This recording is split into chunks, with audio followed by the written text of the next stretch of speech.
RKO NWO back with another video, and if you listen closely you could hear some good wrestling on Royal Rumble, the Rumbleless 2002. But I'm not here to review Royal Rumble 2002. Here to review Best of Smackdown season Best of Smackdown 2009-2010 season. If you look inside, bam, we got our own custom inserts because WWE sucks now and they don't put inserts anymore. And this is the Blu-ray version, 2 discs. And so first let me talk about how I got the inserts. So the site WWEnews.com has their own custom inserts that they make. So I got some 4x11 photo paper, glossy paper, and I printed out the insert. So very nice, and it fits perfectly in the Blu-ray. So perfect fit and some very nice inserts.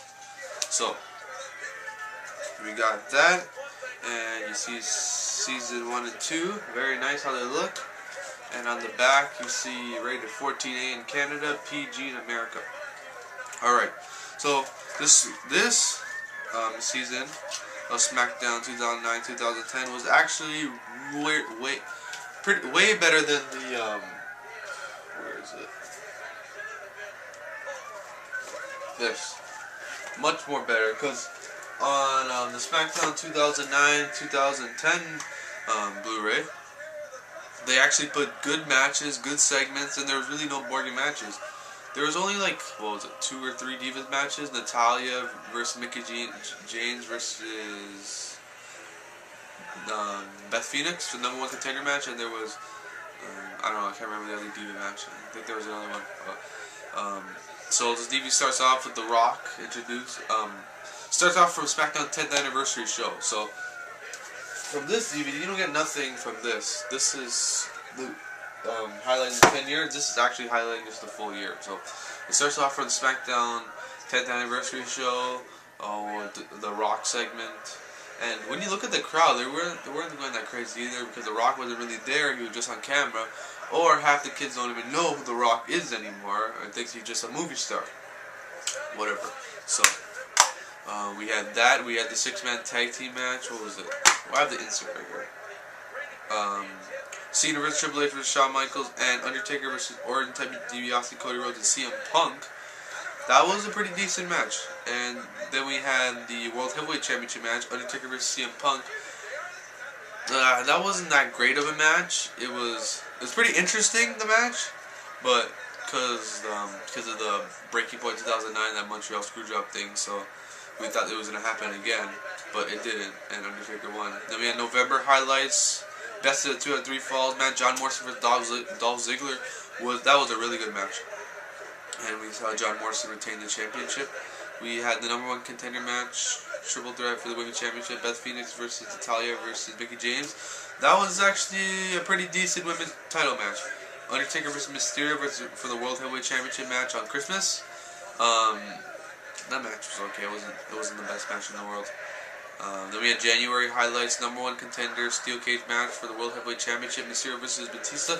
That was another good steel cage match on SmackDown. Then it says this too, but it actually, the weird thing about the Blu-ray on this, on the first Blu-ray, they didn't edit out the beginning of this too, how it restarts to show the intro. They just kept it on there, so really not that much editing for WWE for the Blu-ray version.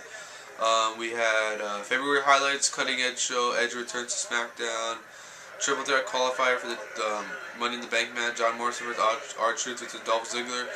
Actually a really decent television match. Edge versus The Miz, it was a decent match too. March highlights, we had Aaliyah's birthday when Mysterio came out with his daughter, and Undertaker vs. Drew McIntyre. It was an okay match. We had SmackDown vs. Raw Money in the Bank 10-man tag team match. I can't remember that match at all. April highlights, Jack Swagger cashes Money in the Bank. That was really good to have on DVD, on Blu-ray or DVD, whichever one you have. That was great watching that. I wish I didn't watch it. I wish I didn't read this.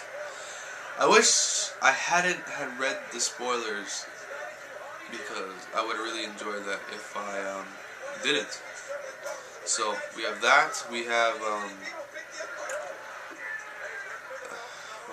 where am Swagger versus Edge versus Jericho. Another really good triple threat match. Edge and Christian together again when they said Edge was leaving for Raw and Christian was coming to Smackdown. That was a good confrontation. We have May highlights. Beth Phoenix versus Lay Cool for the women's championship match. I don't remember that match at all. Mysterio versus Punk was good. June highlights. Battle Royal. Winner earns the final spot for the World Heavyweight Championship match and the Fatal 4-Way match. That was just regular Battle Royal. Matt Hardy versus Drew McIntyre. Decent. July highlights. Mysterio and Big Show versus Dash Cody Rhodes and Jack Swagger.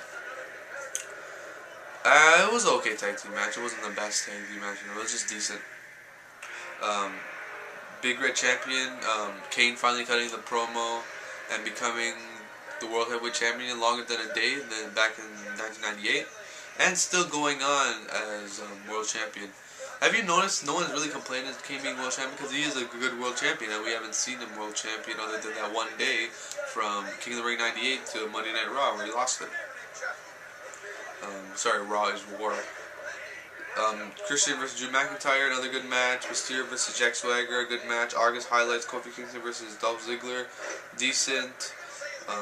Mysterio versus Alberto Del Rio was okay. September highlights. Kane versus Drew McIntyre, whatever. History of the Brothers of Destruction. That was a really good promo to watch. Undertaker versus Punk. That was just Undertaker dominating. And then 2009-2010 Smackdown recap highlights. So overall, this DVD there's no lull points. I actually watched this full DVD. Blu-ray. The first Blu-ray was 4 hours and 10 minutes, and the second Blu-ray was 2 hours and 50 minutes, and altogether it's only 7 hours. And on the back, it says, where is it? Approximate running time 9 hours, if you can see that. So WWE lied to us. It's only 7 hours plus the bonus matches. There's like I think 4 bonus matches and 2 segments, 1 promo and 1 segment for the Blu-ray. So, and this was $35 so in Canada. So overall, this Blu-ray, not DVD, is not something that you don't run and get. It was decent, but it was between decent and good. It wasn't the best DVD in the world. It wasn't as bad as the Best of Raw because there was no crappy promos or matches to say why would they put that on there, because SmackDown overall has the better matches and overall the better show. So SmackDown best 2009-2010, I'd give it probably 7.5 out of 10. So hope you enjoyed my review. And if you want the insert, if you bought the DVD or Blu-ray already, go to www.dvdnews.com and go print out your inserts on photo paper, because it looks nice. Thanks for watching, and before I end this video, if you'd like to see me review any of these Blu-rays, any WWE Blu-ray that is ever released, because I have all of them, any DVD you can see here, or any DVD you see here, that's no problem at all. Just go to my moderator board, leave a comment, and I'm more than happy to do one in the near future. So, thanks for watching. Hope you enjoy your day.